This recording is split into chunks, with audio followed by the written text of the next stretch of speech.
నమస్కారం.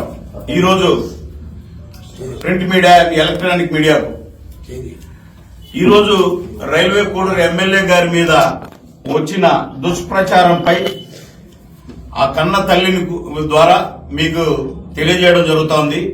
ముఖ్యంగా ఇసుకపట్ల సృజన్ అనే ఒక ఆయన మన సింహాద్రిపురంలో ఉద్యోగం చేస్తూ పంచాయతీరాజ్ డిపార్ట్మెంట్ లో చనిపోయినాడు.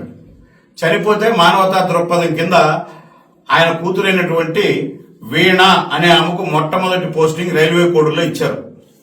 2021 మార్చి 13వ తేదీ రైల్వే కోడూరు పంచాయతీ ఆఫీసులో జాయిన్ అయింది.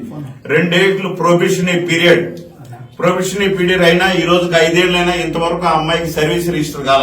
చెక్ చేసుకోండి. ఎందుకంటే సర్వీస్ రిజిస్టర్ ఇవ్వాలంటే ఆ కాండక్ట్ వాళ్ళేదో కావాలి. మీరు ఇకపోతే ఏమన్నారు, కానీ ఎలా జీతం తీసుకునేదో ఆ దేవుడికి తెలియాలి. ఎస్ఆర్ కూడా స్టడీ కాకుండా ఈ లేడీ మా ఎమ్మెల్యే దగ్గరికి పిఏగా ఉంటాను అని వెళ్ళింది. ఆ రోజే మేము ఇదే సినిమా కాదు, ఎవరు ఆడవాళ్లు అర్ధరాత్రులు అపరాత్రులు వద్దు అని చెప్పి ముఖ్యంగా ఇన్ఛార్జి గారైతే మేమైతేనేమి జనసేన పార్టీ ఖండించాం. దాంతో కొంత సోషల్ మీడియా ఇన్ఫ్లుయెన్సర్ ఇన్స్టా ఈ మధ్య యువత మీరు గమనించాల్సింది ఏంటంటే ప్రతి ఒక్కరికి ఇన్స్టా ఫేస్బుక్ ఎక్కువ వాడతారు. అట్ ది సేమ్ టైం ఆ ఇన్స్టాలో మా ఎమ్మెల్యే గారికి మెసేజ్లు పెడుతూ యంగెస్ట్ ఎమ్మెల్యే కంగ్రాచులేషన్స్ సార్, మీరు అదే సామాజిక వర్గం ఒకటే. సామాజిక వర్గంలో మామూలుగా ఇప్పుడు కొన్ని ఉంటాయి, అంటే పోకనాటి అట్లంట, మేము ఇది మీరేంటి అంట, అంటే ఎవరైనా స్పందిస్తారు సాటి సామాజిక వర్గం ఎవరో అంటే మనం అని. ఈమె ఎమ్మెల్యే గారికి గాని వాళ్ళ మదర్ వాళ్ళ దగ్గరకు పోయి నేను మిమ్మల్ని మ్యారేజ్ చేసుకోవాలి, నేను శ్రీధరణ చేసుకోవాలి అని చెప్పి పెళ్లి కానట్లు వాళ్ళ తల్లిదండ్రుల దగ్గర మీకు బంధువులు అవుతామని చెప్పి పోతే వాళ్ళు తీవ్రంగా ఖండించి పంపించారు.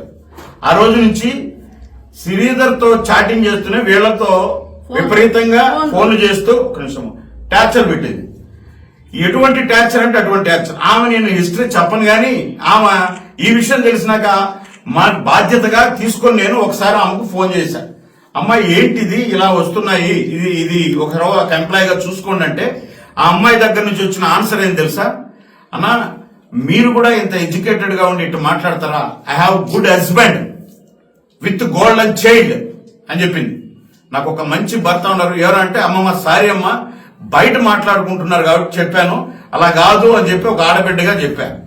తర్వాత ఇప్పుడు నేను మాట్లాడా అమ్మాయితో. దాని తర్వాత ఈ స్టోరీ అంతా జరిగిన తర్వాత మీకేం కావాలని అడిగితే నాకు మ్యారేజ్ కావాలి, నేను సారీ టు సే ఆ పాప నాతో చెప్పింది. నేను టెక్నికల్ గా కూడా మాట్లాడుతున్నాను. నన్ను ఈ సాక్షి ఛానల్ నేను అడుగుతున్నా వైసీపీ వాళ్ళను.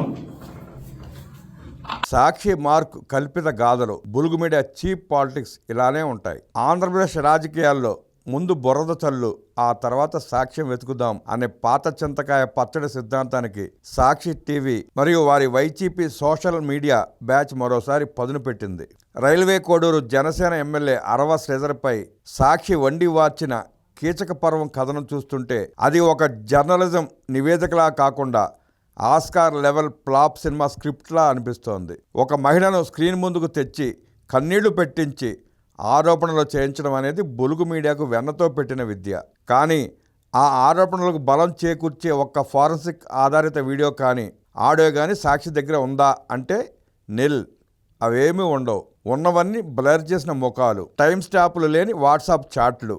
ఇవన్నీ చూస్తుంటే ఇందులో నిజం కంటే రాజకీయ కక్ష సాధింపే 100% కనిపిస్తోంది. ఇప్పుడు మళ్ళీ అదే పాత పందా మొదలుపెట్టింది వైసీపీ. కిలాడి లేడీలను రంగంలోకి దింపి ఎమ్మెల్యేల క్యారెక్టర్ను దెబ్బతీయడం ద్వారా ప్రజల్లో వారికి ఉన్న ఇమేజ్ను తగ్గించవచ్చనేది వీరి భ్రమ.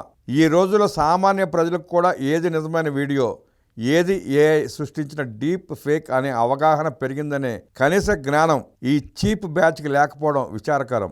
సాక్షి టీవీలో గంటల తరబడి కథనాలు వండి వార్చే బదులు నిజంగానే బాధితురాలు ఉంటే ఆమెను తీసుకువెళ్లి పోలీసుల ముందు వాంగ్మూలం ఇప్పించవచ్చు కదా. ఎఫ్ఐఆర్ లేదు, కోర్టు మెట్టు ఎక్కింది లేదు. కేవలం టీవీ స్టూడియోలో రచ్చ చేయడం వెనుక ఉద్దేశం ఏమిటి? ఇది కేవలం క్యారెక్టర్ అసాసినేషన్ కాదా?